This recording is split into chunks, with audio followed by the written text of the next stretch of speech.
Salut les passionnés de trading et bienvenue sur ma chaîne. Aujourd'hui, nous allons explorer de près l'un des actifs les plus négociés au monde, l'euro USD. Nous allons explorer cet actif sous plusieurs angles différents, plusieurs échelles de temps. Et c'est ce genre d'analyse que nous, les traders, nous appelons dans le jargon technique analyse multi-time frame. Alors, il faut préciser que l'analyse multi-time frame est essentielle et bénéfique pour plusieurs raisons que nous allons souligner au cours de cette vidéo. Alors, n'oubliez pas de vous abonner et d'activer les notifications pour ne manquer aucune de nos futures analyses et astuces de trading. Sans plus attendre, nous allons commencer l'analyse de l'euro USD.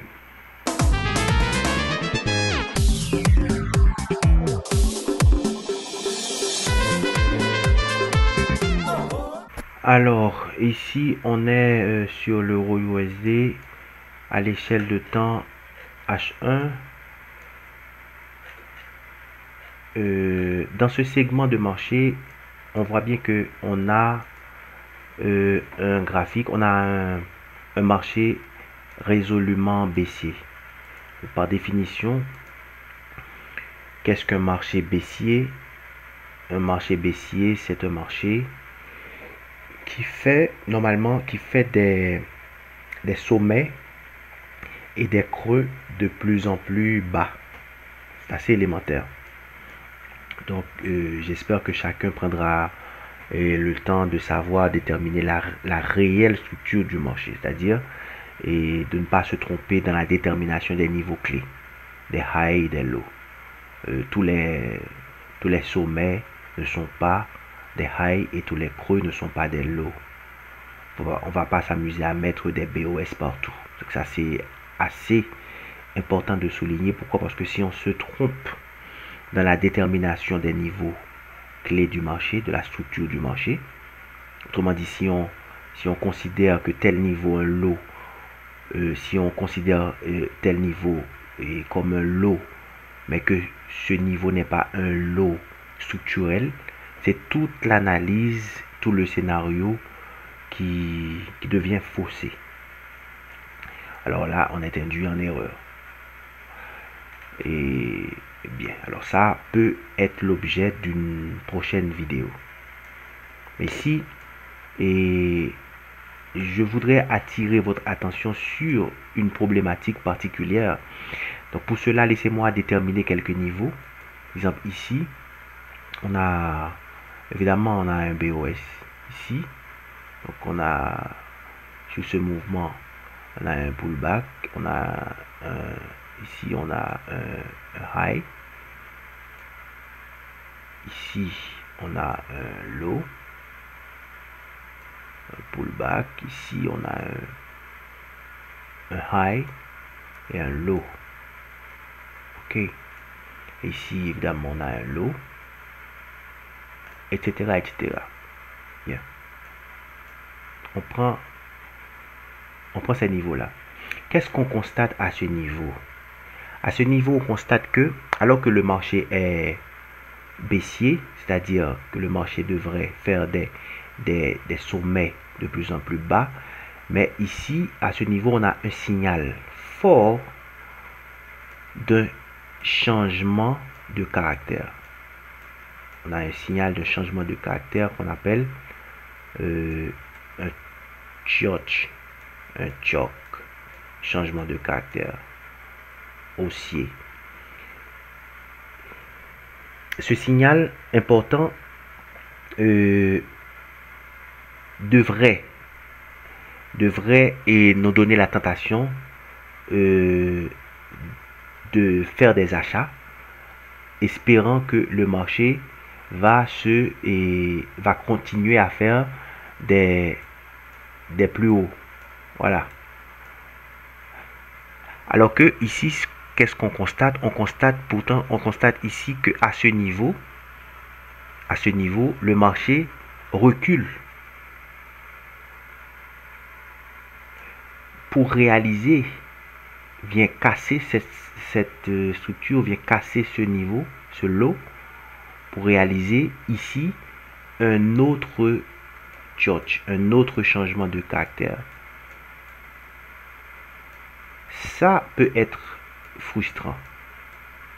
Ici, le marché, à peine que le marché réalise un changement de caractère haussier, qu'il vient casser ce lot pour donner le signal de changement de caractère baissier. Tel est le problème. Alors, qu'est-ce qu'il faut penser? Quel scénario devrait-on envisager? Faut-il acheter ou faut-il vendre? Alors, la tentation serait par exemple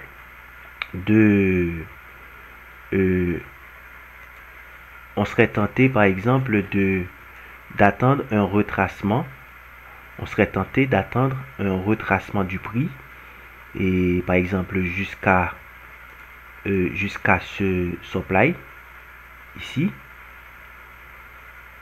ou jusqu'à cette ultime supply pour vendre le marché.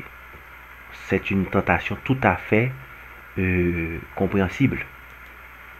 Et c'est là que l'analyse multi-time frame est essentielle. Parce que là, on voit bien qu'on a un marché complètement baissier.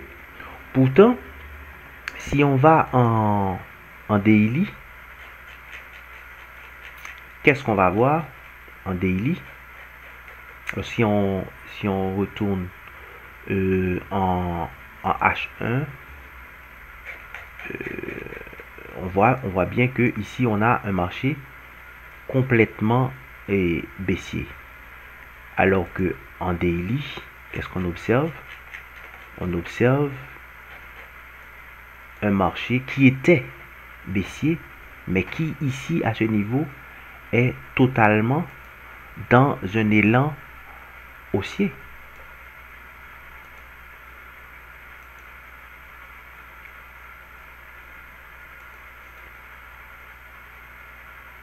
I see friends shaking hands saying. Voilà, donc il faut chanter parfois. Voilà. Maintenant, on a un marché qui était baissier, complètement baissier. Donc, on va voir ce segment de marché. On va voir ce que ça donne sur du daily. Voilà. Ce qu'on constate sur du daily, c'est que le segment de marché qu'on avait observé sur du H1 n'est en réalité qu'un mouvement de retracement sur du daily qui est dans un élan haussier. Là, c'est important. Là, c'est important de voir. Donc là, on est dans deux échelles de temps différentes. Sur le H1, on avait un marché complètement baissier, alors que tout le mouvement baissier n'était qu'un mouvement de retracement d'un marché haussier sur une plus grande échelle de temps. Donc là, on a ce mouvement, on a un retracement ici, une impulsion haussière, un retracement, une impulsion haussière, et voilà ce retracement qui était et qui correspondait au segment de marché qu'on venait d'analyser en H1. Voilà. Donc là, on voit bien qu'en H1, on avait un marché baissier et ici, on a un marché haussier. C'est-à-dire un marché qui fait des BOS haussiers. Donc ici, à ce niveau de retracement, on n'a qu'à identifier ici un ordre à bloc, un ordre à flot pour espérer une impulsion haussière. Voilà. Alors que si on était resté figé à l'analyse en H1, on serait tenté de vendre. Alors les amis, j'espère que cette vidéo vous aura plu. L'analyse touche à sa fin.